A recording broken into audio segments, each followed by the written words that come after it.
Genesis chapter 14. At this time Amraphel, king of Shinar, Arioch, king of Elasar, Kedorlaomer, king of Elam, and Tidal, king of Goyim, went to war against Bera, king of Sodom, Bersha, king of Gomorrah, Shinab, king of Admah, Shemaber, king of Zeboim, and the king of Bela, that is Zoar. All these latter kings joined forces in the valley of Siddim, the Salt Sea. For 12 years they had been subject to Kedorlaomer, but in the 13th year they rebelled. I don't know if I'm pronouncing these names right, but you get the idea. Verse 5.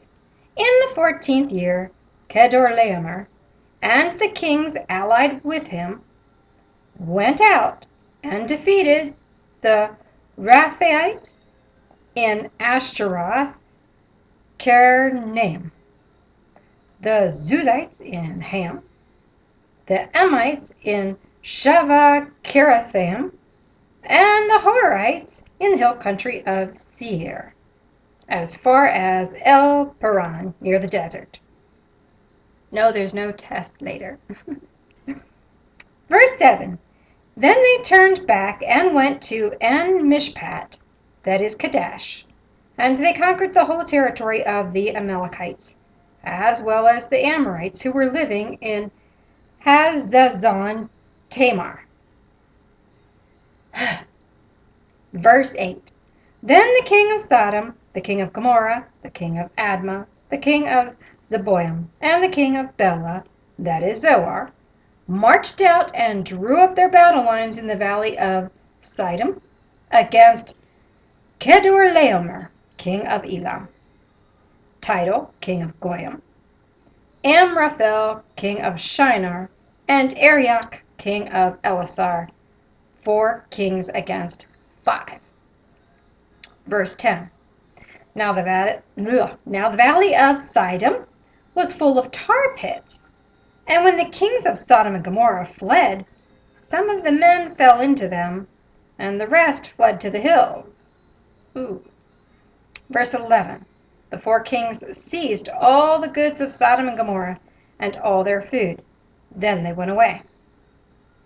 They also carried off Abram's nephew Lot and his possessions, since he was living in Sodom. Verse 13.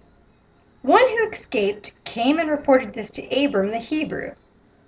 Now Abram was living near the great trees of Mamre, the Amorite, a brother of Eshcol and Aner, all of whom were allied with Abram.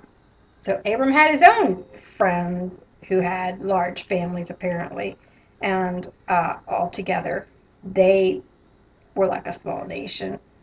So we had all these different families that were grouped together. These group of kings came and attacked this other group of kings, hauled off Abram's nephew Lot and all his possessions and family and maidservants and manservants and livestock and everything. And one of the person who escaped ran to Abram and said, "Hey, they've got your nephew Lot and all your possessions." Well, fortunately, Abram had also friends who would ally with him, so they would all take care of each other, like a little army. Verse 14. When Abram heard that his relative had been taken captive, he called out the 318 trained men born in his household and went in pursuit as far as Dan. So this isn't something that he just trained them, that they were unprepared for. He did have a lot of manservants, and they were trained. These are just the ones that were trained, 318 of them. It says he called out the 318 trained men born in his household and went in pursuit as far as Dan. Verse 15. During the night, Abram divided his men to attack them, and he routed them, pursuing them as far as Hobah. north of Damascus.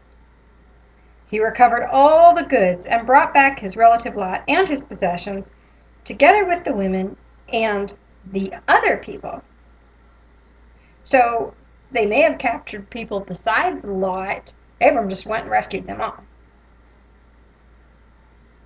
Or maybe the other people meant the manservants and maidservants. But Abram didn't just go rescue Lot and his immediate family. Abram just went rescued them all. That's kind of cool. Verse 17. After Abram returned from defeating Kedorlaomer, the kings allied with him. The king of Sodom. I missed a word, it's a little important.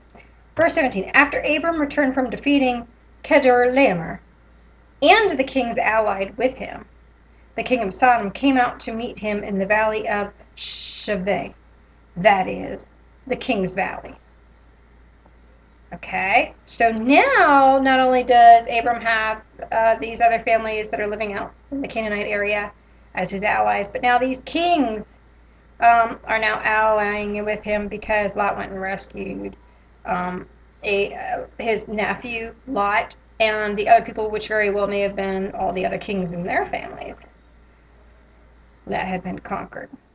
Verse 18. Then Melchizedek, king of Salem, brought out bread and wine. He was priest of God Most High, and he blessed Abram. It's the first time we hear of a priest. His name was Melchizedek, king of Salem. Salem, now this I know, meant peace. So, king of peace? Interesting. Then Melchizedek, king of Salem, brought out bread and wine. It almost sounds like communion. He was priest of God Most High. And he blessed Abram, saying, quote, Blessed be Abram by God Most High, creator of heaven and earth. And blessed be God Most High, who delivered your enemies into your hand. So this priest is asking for God's blessing on Abram. And the God he's talking about is the creator of heaven and earth. And he's calling him God Most High. And blessed be God Most High, who delivered your enemies into your hand. So Melchizedek, the priest, is giving credit to God for everything that Abraham did in rescuing the people. Then Abram gave him a tenth of everything. And this is the first time we hear of a tenth being given to a priest. Remember, 10% goes to the church in the United States. A lot of times that's what they say. This is the first time we see this in the Bible. Okay? There's no order here telling us to give a tenth. I'm not saying you should or shouldn't. I'm just saying this is the first time it's mentioned.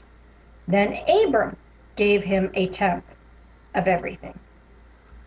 Verse 21, the king of Sodom said to Abram, Give me the people and keep the goods for yourself. That was very generous of the king of Sodom. Verse 22, But Abram said to the king of Sodom, I have raised my hand to the Lord God Most High, creator of heaven and earth, and have taken an oath that I will accept nothing belonging to you, not even a thread or the thong of a sandal, so that you will never be able to say, I made Abram rich. I will accept nothing but what my men have eaten, and the share that belongs to the men who went with me, to Aner, Eshcol, and Mamre. Let them have their share. Now those men that he's talking about are the other men and their families that lived in Canaan. These are not part of Abram's family. He's saying, give them their share. But I will not take my share because I don't want you to be able to take credit for me being wealthy. That's something God's done. Okay. And I think another reason maybe why he wouldn't take anything from them is, remember, in the previous chapter, verse 13 in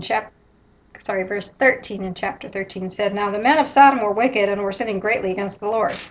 Abram doesn't want to have anything to do with that. He doesn't want any of their possessions, doesn't want them to take credit for all his wealth. He doesn't want anything. He just did what he had to do. God used him to deliver Lot and his family, and apparently the other kings and their families, and he wants nothing in return. And in fact, he gives 10% of everything to the high priest of the Most High, of the God Most High. And that is the end of chapter 14.